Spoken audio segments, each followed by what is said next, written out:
반갑습니다. 잠시 기도 올리고 말씀드리겠습니다.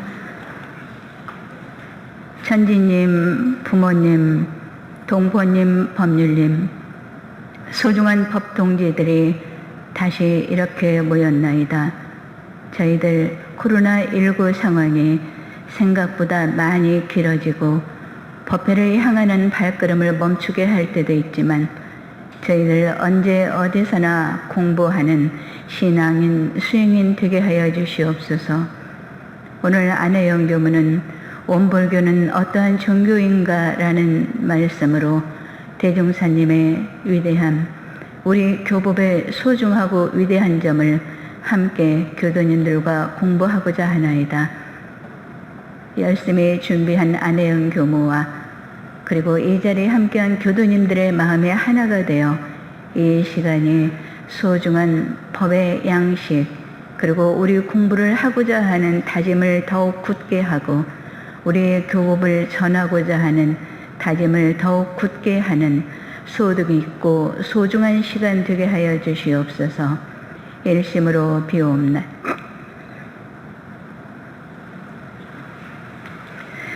반갑습니다.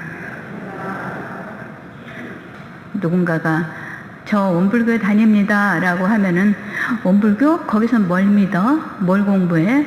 원불교가 뭐가 좋은데? 라고 질문을 했을 때 이거야! 라고 확실하게 답을 할 수 있어야 된다라고 생각을 합니다. 그래서 저희가 누구를 붙잡고 잠깐만 앉아보세요. 원불교가 이런 곳입니다. 라고까지는 못한다 하더라도 혹시 누군가가 원불교가 어떤 종교예요? 라고 물어봤을 때는 그 기회는 놓쳐서는 안 된다라고 생각을 해요. 종교에 대해 관심이 있고 원불교가 뭐예요? 라고 물어본 사람 누군가가 있다면은 그래 이때다 하고 그 기회는 꽉 붙잡을 수 있는 우리 교도님들이 되었으면 하는 바람을 가져봅니다. 어떤 교무님이 저희들을 우리 교무를 법장사라고 표현을 하셨어요. 법을 전하고 법을 가져다가 잘 쓰시게끔 하는 법장사라고 표현을 하셨는데 적절한 표현이다라고 생각을 합니다. 그리고 대종사님께서도 우리 사은사유를 약이다 라고 표현을 하셨거든요. 인생의 요도는 약재와 같고 공부의 요도는 의술과 같다라고 말씀을 하셨어요. 공부의 요도와 인생의 요도. 그러니까 사은사유는 약재예요. 우리가 마음이 아플 때, 우리가 괴로울 때 그거를 바로 치료할 수 있는 아주 효과 좋은 약이에요. 은혜가. 은혜를 발견하는 것이. 근데 그렇게 저희들이 그 약을 팔고 우리 교법을 알리고 팔고 하려면은 무엇을 알아야 될까? 저희들이 어떤 신제품이 나오거나 신약이 개발되었을 때는 이 약은 어느 팀에서 이러한 목적으로 정말로 몇 년간의 심혈을 기울인 연구 끝에 개발된 약입니다. 이 약을 드시기만 하면 우리가 아직 극복하지 못했던 어떤 병이 나을 수 있습니다. 새로 개발된 약입니다. 라고 얘기를 하잖아요. 그래서 그 개발자가 누군가에 따라서 그 약에 대한 신뢰가 아주 높아질 수도 있어요. 그러면은 우리 원불교를 우리 마음병 치료의 명약을 발견해 주신 우리 대종사님은 어떤 분인가라는 것을 먼저 알으셔야 되잖아요. 소태산 대종사님은 어떤 분이신가? 전라남도 영관 저 농촌에서 태어나신 분이다라는 것을 익히 다 아실 거라고 생각을 합니다. 1891년에 태어나셨어요. 19세기 말 이때 태어나셨는데 소태산 대종사님이 대각을 이루시고 그 즈음에 그 세계의 정세는 어떤 때였냐면 좀 힘있는 나라들이 침략을 해서 약한 나라들을 우리의 속국으로 삼고 그리고 우리의 땅을 넓혀가고 이런 침략주의가 아주 팽배해 있던 그런 시기예요. 그때 그러니까 저희들이 일제강점기도 그 즈음이잖아요.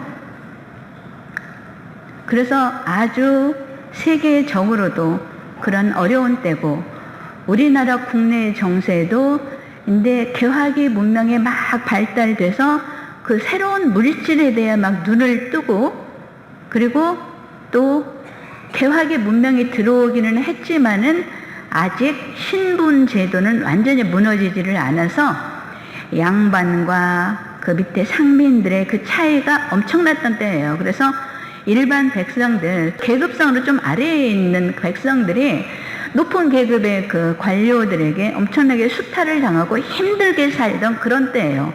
그렇기 때문에 인대천, 사람이 곧 하늘이다 라는 이런 사상을 가졌던 동학 같은 경우는 위에 사람들이 보면은 큰일 날 사상이잖아요. 내가 지배하고 우리의 그 재산처럼 막 노비처럼 했던 사람들이 내가 하늘이다 라고 하니까 엄청난 반란이죠. 그래서 동학도 힘을 못 쓰고, 종교가 세상에서 사람들을 제도하고 마음껏 공부시키고 마음껏 구원하고 할 수 있는 사회적 여건이 되지 못했을 때예요. 그런데 종교는 필요하거든요. 그 정산 종사님께서 대종사님의 성비에 뭐라고 표현을 하셨냐면은, 시시때때로 그 세상을 구원할 성자가 태어나는 것은 우주 자연의 정칙이다라고 했어요. 나라에도 어떤 지도자가 공석이 되면은 바로 그 뒤를 이어서 나라를 새롭게 다스릴 누군가가 이어져야 되잖아요. 책임있는 대통령이.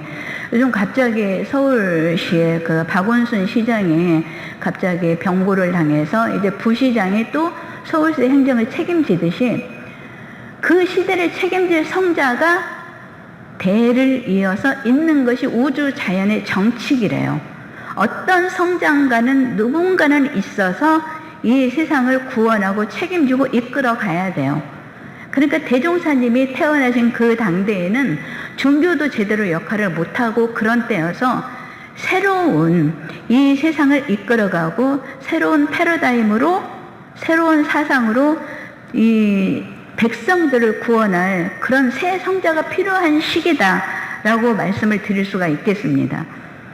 그래서 대종사님이 이제 새 부처님으로 나셔서 대각을 이루셨잖아요. 대각을 이루시고 가만히 보니까 막 그 당시에는 사실 물질 문명이 지금만큼 발달된 때는 아닌데, 그 산촌에서 어떻게 이런 말씀을 하셨는지, 물질이 개벽되니 정신을 개벽하자. 가만히 보니까 사람들이 너무 보이는 것 때문에 이렇게 고통을 받고 있어요. 그래서 물질이 개벽되니 정신을 개벽하자. 내가 이 원불교의 교법으로 모든 사람들을 다 낙원으로 인도하리라 라고 변산으로 이제 들어가셔서 교법을 제정을 하셨잖아요. 변산이 제법 성지인 거는 다 아시죠? 대각을 이루시고, 이제 세상에 내가 깨달은 이것을 전해야 되는데 어떻게 전할 것인가. 교법을 제도하신 곳이 제법 성지, 법을 만드신 변산 성지예요. 변산에 가서 그렇게 법을 다 펴셔서 내놓으셨어요. 그래서 대종사님이 가장 여면불망하신 그거는 뭐냐면은, 일체 생명을 파란 고해 그 파도가 치는 그 바다에서 그 인력 편주라고 하죠. 작은 배에 그냥 겨우 그 몸 하나 의지해서 그냥 얼마나 위태위태합니까? 얼마나 괴롭고 조마조마하겠습니까? 그렇게 사는 사람들, 그런 것처럼 사는 우리들을 광대무량한 낙원으로 인도하기 위해서 원불교를 열겠다라고 천명을 하셨어요. 그래서 원불교가 뭐예요? 라고 물었을 때 상대편의 신심을 딱, 원불교가 그렇게 믿음 있는 누군가가 개발을 한 종교야? 그렇게 믿을 만한 누군가가 개발한 약이네? 라고 설명을 하듯이 소태산 대종사님이라는 분이 계셨는데, 그때 당시의 시대를 보니 정신을 개벽하지 않으면은, 우리 마음을 치료하지 않으면은 다 그렇게 살 수밖에 없는 그 상황을 보고 모두가 낙원에서 살기 위한 방법을 알려주셨어. 일단 거기서부터 출발을 해야 되겠죠. 소태산 대종사님이 어떤 분인데, 소태산 대종사님이 만드신 종교야 라고 대답을 일단 하고, 그러면 어떤 분인데 라고 했을 때 그렇게 그 시대적 상황까지도 잘 기억을 하셨다. 그때 정말 우리가 힘든 상황 속에서 그 시대 상황을 보고 모두를 낙원으로 구제하기 위해서 원불교를 열으셨어. 그래? 그러면은 원불교 가니까 이런 게 모셔져 있던데, 동그라미라고 하겠죠. 일원상이라는 호칭을 모르면. 동그라미가 모셔져 있던데 그건 뭔데? 기독교 가면은 십자가가 모셔져 있고, 절에 가면은 불상이 모셔져 있고, 우리는 부처님의 마음자리에 있는 일원상을 모셨어요. 그러면은 기독교의 십자가나 불교의 불상은 굳이 설명을 할 필요가 없죠. 근데 우리는 좀 설명이 필요해요. 아직 조금 덜 알려져서. 이것이 뭔데? 동그라미가 뭔데? 그것이 우리가 믿음의 대상이고 우리가 닦아가야 할 때 표준을 삼아야 할 형상이야. 진리를 그렇게 표현을 하셨어. 그리고 우리의 마음이 그렇게 생겼다고 표현을 해주셨어. 원래 우리 마음은 뾰족뾰족하지도 않고 세모도 아니고 네모도 아니고 둥글둥글 어디 가서나 무너지 않고 두루 화합할 수 있고 누구나 다 살릴 수 있게 둥글둥글하다고, 진리의 모습, 그리고 우리 안에 있는 본래 모습을 그렇게 상징을 해주셨어. 그래서 우리가 닦아갈 때도 우리의 마음이 원래 저런 것인데 라고 생각하고 닮아가는 것으로 수행의 표본으로 모셔주신 것이야. 부처님의 마음자리, 우리의 마음자리, 우리가 닮아가야 할 그 모습, 그것을 신앙의 대상으로 모셨어. 아마 요즘에는 다들 지혜로운 분이 많아서 그렇게 설명한다라고 하면은 인연이 있고 지혜로운 분들은 그것이 진짜 제대로 된 신앙의 대상이다, 그렇게 아마 얘기를 하실 수도 있을 것 같아요. 그러니까 저희들이 사진이다라는 말씀을 많이 들으셨잖아요. 아버님의 사진, 어머님의 사진, 부모님의 사진처럼 숭배하게 될 것이다 라고 하셨잖아요. 저희들이 너무나 우리가 존경하고 닮고 싶은 우리의 부모님의 열반을 하신 뒤에 사진을 딱 모시고 아버님 이런 말씀 하셨었죠, 아버님은 이렇게 살으셨죠 하는 것처럼 저희들이 사진으로 모시는 거예요. 그런 것처럼 버신불 사은님 이런 모습이시죠. 지금 내 마음은 둥글둥글 했었는데 지금 이런 경계를 당해서 뾰족뾰족해지네요. 그래서 늘 이것을 마음에 새기고 닮아가기 위해서 믿고, 내 마음에도 이런 마음이 있다는 것을 믿고 닦아가는 것이 바로 우리 신앙의 대상이에요.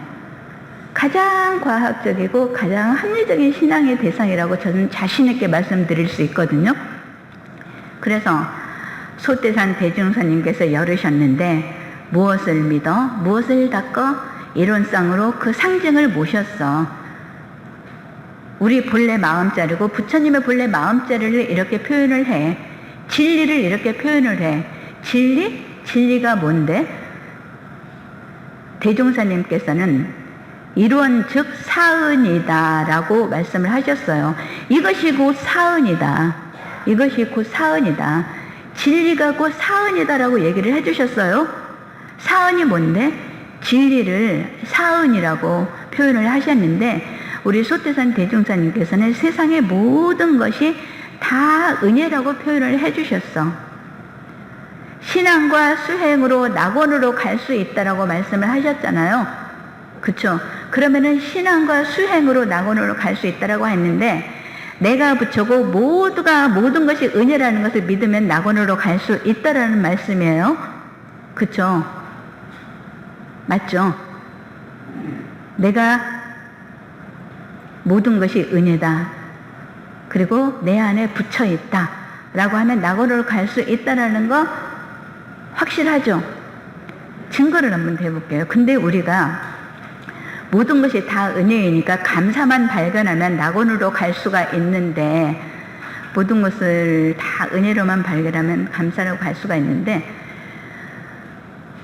우리 그 감사를 발견하면 그러니까 고통과 괴로움에서 낙원으로 갈 수 있다라는 말씀이에요. 우리 고통의 원인을 가만히 보면은 욕심과 분별과 이것이 좋은 것, 이것이 나쁜 것, 이러한 것 때문에 사실 괴로워요. 누군가 나에게 이렇게 해줬으면, 아, 나는 이렇게 좋은데, 나는 이런 건 정말 하기 싫고 이런 건 싫은데, 이러한 분별과 그런 것 때문에 괴로워요. 가끔 그런 것들을 봐요. 그러니까 우리 젊은 교도님들은 혹시 이제 공감하실 수도 있고, 이제 연세 드신 우리 어르신들도 공감하실 수 있겠는데, 어떤 집은 엄마가 남편 왕, 아들 왕자, 딸 공주, 다 가족들을 위해서 헌신해야 하는 집이 있어요. 어떤 집은 엄마가 아주 헌신적이어가지고 가족들을 그냥 막 받들고 위해주는 그런 집안 분위기가 있어요. 근데 또 어떤 집은 온 가족이 우리 엄마 왕비처럼, 우리 엄마 행여나 힘들까봐 남편부터 시작해서 자식들도, 야, 네가 엄마 뭐 하잖아, 가서 엄마 좀 도와드려, 뭐 이런 식으로 그냥 공주처럼 그렇게 모시는 그런 집안 분위기가 또 있잖아요. 그러니까 그냥 온 식구들 헌신을 하던 그 부인이 그냥 그러려니 하고, 나는 가족들 위하는 게 기쁨이고 행복이려니 하고 살다가 누군가를 만났어요. 누군가를 만났는데 보니까 저 집은 남편이 아내를 끔찍히 생각하고 자식들도 우리 엄마 최고로 생각하고 끔찍히 생각하네. 갑자기 내 인생은 뭔가, 나도 저렇게 살고 싶은데 나는 누가 저렇게 위해주나, 나는 내 인생은 어디 있었나, 갑자기 그런 생각 들 때가 있대요. 한없이 괴롭죠. 그런데 아까 그 괴로운 거는 왜 그래요? 남편에게 바라는 마음, 자녀에게 바라는 마음, 저 집 자식들은 저렇게 엄마에게 하는구만, 저 집 남편은 부인을 저렇게 위하는구만, 아무튼 그러잖아요. 근데 감사를 발견을 해봐요. 아, 우리 남편, 우리 아내, 어제까지는 그렇게 사랑스럽고 그렇게 예쁘던 남편이고 부인이고 자식이었는데 갑자기 한마음 싹 돌았으니까, 뭐 그렇다며요. 밥 먹는 것도 밉고 뭐도 밉고 그런 때가 있다며요. 그런데 내가 이러면 안 되지 분별 주착을 아무리 노력해도 잘 안 나죠. 그런데 그 마음 싹 없애는 것이 바로 감사예요. 살아오면서 자식들이, 부인들이 나에게 준 행복과 기쁨과 그런 것들이 왜 없었겠어요. 그런데 그 마음 드는 순간 그런 것들이 싹 잊어버려진 거잖아요. 그런데 살아오면서 숨어져 있던 그 감사를 어느 순간, 그래도 어느 순간에 우리 남편이 나에게 이렇게 해줬고 우리 부인이 나에게 이렇게 하고 저 자식이 어렸을 때 나에게 얼마나 큰 기쁨과 얼마나 많은 웃음을 줬고, 이런 것들을 딱 감사로 돌려버리면 그 마음이 또 신기하게 싹 돌려져 버려요. 그래서 진리를 신앙하고 모든 것이 은혜라는 것을 아는 것이 신앙이라고 하셨잖아요. 아까 우리 정혜님도 감상담에서 처처불상 사사불공이라는 말을 참 좋아한다라고 말씀을 하셨는데, 그래요. 저희들 고통에서 가장 빠르게 딱 건너올 수 있는 것이 바로 분별 주착을 놓는 것이고 바람을 놓는 것인데, 그것이 쉽게 잘 안 나시는데, 놓는다, 비운다 하는데 어떻게 놓고 어떻게 비워야 되니 방법을 잘 몰라요. 그럴 때 감사를 딱 발견해 버리면 그 마음이 싹 없어지고, 그래, 이렇게 된다라는 거죠.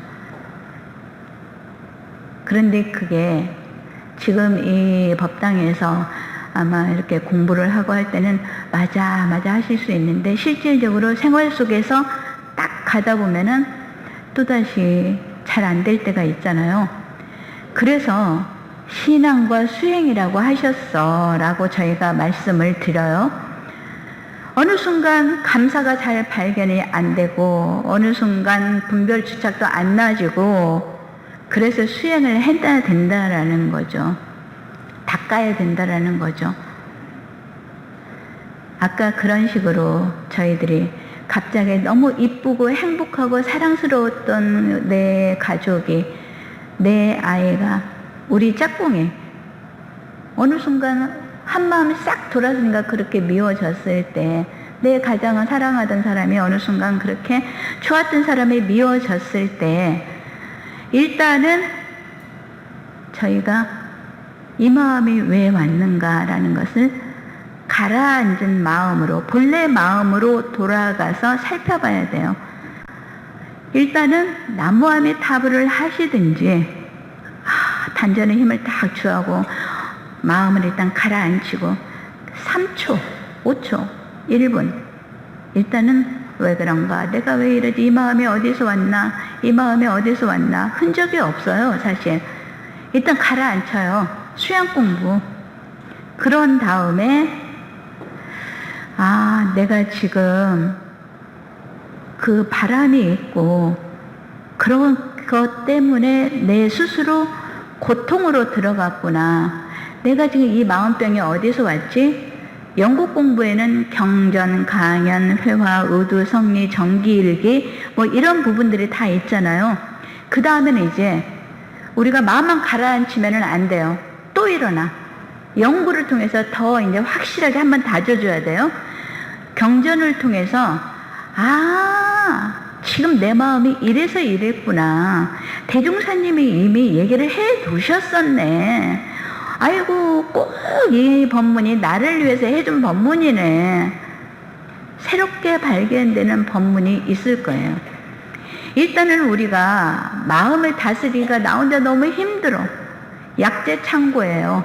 이게 대종사님의 교법의 약이라고 하셨잖아요. 이 안에서 그 솔루션, 해결책이라고 하죠. 답을 찾아요. 그것이 연극 공부예요. 나 혼자 경전에서 답을 못 찾으면은 단장님이나 그리고 동지나 그리고 교무에게 질문을 해요. 이랬는데 이거는 뭔가요? 그것도 회화잖아요. 그래서 연극 과목, 우리가 좀 더 깊이 있게 그 이치를 아는 공부, 마음은 일단 가라앉힌 다음에 그 공부가 더 잘 돼요. 막 요란했을 때는 이 생각 저 생각 아무것도 안 나.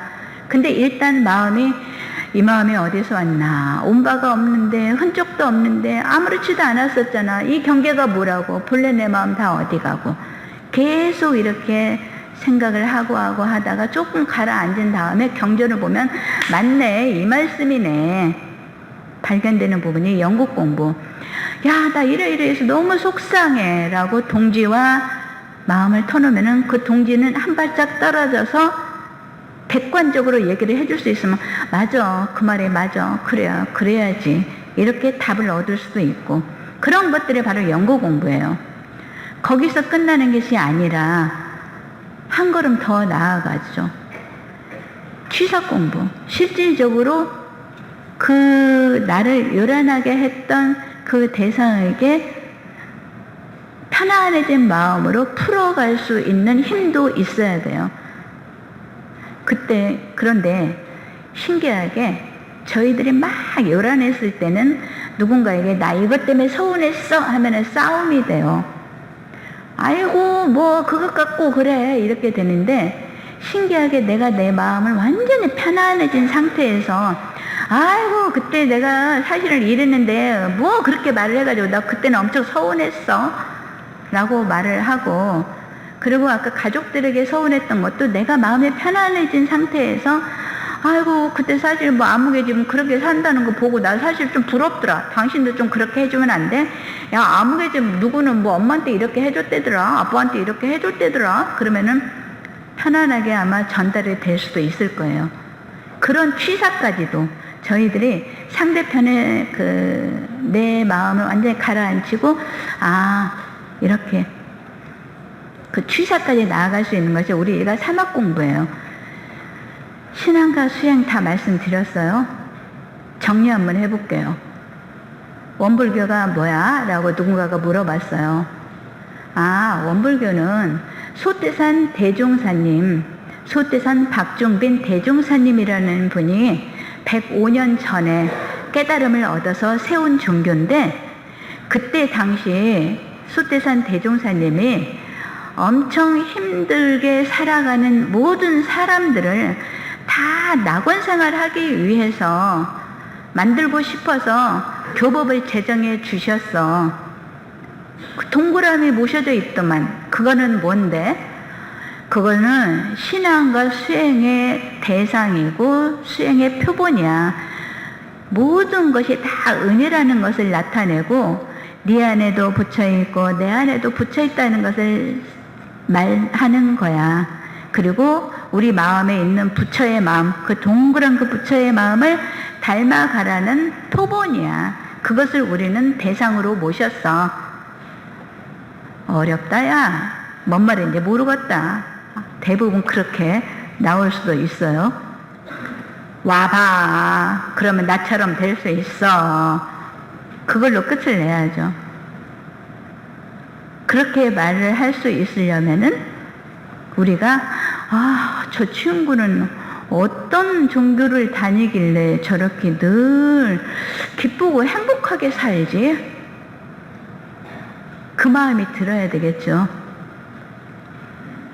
그렇게 우리가 살아야 되겠죠. 교화의 첫 단계는 아마 그것에서부터 시작이 되는 거 아닐까라고 생각을 합니다. 제가 한 50대쯤 됐을 때부터 꿈이 바뀌었어요. 옛날에는 내가 원불교에서 무슨 역할을 할 것인가, 내가 어떤 그 지위에서 어떤 큰 일을 할 것인가 라는 욕심이 있었는데, 어느 순간부터 스승이 되고 싶다라는 서원이 생겼어요. 스승이 되고 싶다. 근데 얼마 전에 우리 양광수 예비교무가 우리 교단에서 그 실습을 하는데, 식사를 하면서 어떤 사감님이 교무는 누구나 될 수 있지만 스승은 아무나 못 되는 것이다라는 말이 마음에 많이 남아있다라는 얘기를 하더라고요. 그래서 제가 깜짝 놀랐어요. 나는 50 돼서야 내가 스승이 되고 싶다라는 서원을 세웠는데 너는 정말 일찍 철들었다. 맞아. 교무는 자격증이고 교무는 자격이지만 스승은 아무나 될 수 있는 것이 아니더라. 그래서 나는 이제 스승이 되고 싶다라는 서원이 어느 순간 생기더라. 나는 40대 후반 50대에서야 그 생각이 들었는데 벌써 그 생각이 마음에 새기고 있으니 정말 일찍 철났다. 우리 교단의 앞날에 밝구나 라고 제가 그렇게 얘기를 했거든요. 예전에는 그러니까 보기만 해도 마음이 녹아지고 그런 스승님이 있었어요. 제 마음에도 있었어요. 우리 교단에도 정말 총부에만 가면은 정산종사님 계시고 육타원님이라는 그 여자 선지님 계시고, 가서 그냥 현장에서 막 괴롭고 힘들고 그랬을 때 그 총부에 달려와서 그 어르신들만 보면은 마음이 쫙 풀리고 이런 스승님들이 계셨어요. 지금도 물론 이제 종보사님들 계시고 그런 스승님들 계시죠. 안병욱 교수님, 철학가 안병욱 교수님 아마 많이 들어보셨을 거예요. 안병욱 교수님이 잊을 수 없는 사람이라는 수필을 쓰셨어요. 아마 들어보신 분이 있을 수도 있으실 것 같은데, 잊을 수 없는 사람이라는 수필의 주제, 그 주인공이 정산종사님이에요. 제가 이 글을 잠깐 읽어드리는 것으로 이제 마무리를 하려고 합니다. 내가 이 세상에서 본 한국인의 얼굴 중에서 가장 아름다운 얼굴은 이리 원불교 본부에서 본 송정산 선생의 얼굴이었다. 평생을 두고 잊을 수 없는 얼굴이었다. 한옥 넓은 방에 들어갔더니 나이 60세쯤 되는 동안 백발의 노인이 앉아 계신다. 우더른을 대하는 공손한 태도로 인사를 드렸다. 그를 바라보았다. 참으로 좋은 얼굴이었다. 천진난만한 동안에 깊은 화열의 표정이 넘친다. 불그레한 안색은 백발과 조화하여 노숙의 품위가 떠돈다. 한마디로 말해서 단아, 무비한 얼굴이다. 신병으로 기거 좌와가 불편해서 이렇게 앉은 채로 인사를 받을 수밖에 없다고 미안해 하신다. 이때 정선 종사님이 긴 병상에 누워 계실 때였어요. 근데도 이런 얼굴을 가지고 계셨다라는 거죠. 범상한 분이 아니라고 나는 직각했다. 조용히 말씀하시는 음성과 태도에는 깊은 정신의 수양을 쌓은 종교인의 면목이 저절로 우러나온다. 나는 황홀한 마음으로 그 얼굴을 가만히 바라보았다. 나는 40평생에 그렇게 좋은 얼굴은 일찍이 보지 못했기 때문이다. 품위와 예지와 성실의 빛이 흐르는 얼굴은 인간이 가질 수 있는 가장 고귀한 것에 속한다. 소설 같은 데서 도인의 얼굴을 보통 사람과 분명히 다르다는 이야기를 가끔 읽은 일이 있다. 나는 이제 그 본보기를 송정산 선생의 얼굴에서 실제로 보는 것 같았다. 얼굴은 분명히 뛰어난 도인의 얼굴이었다.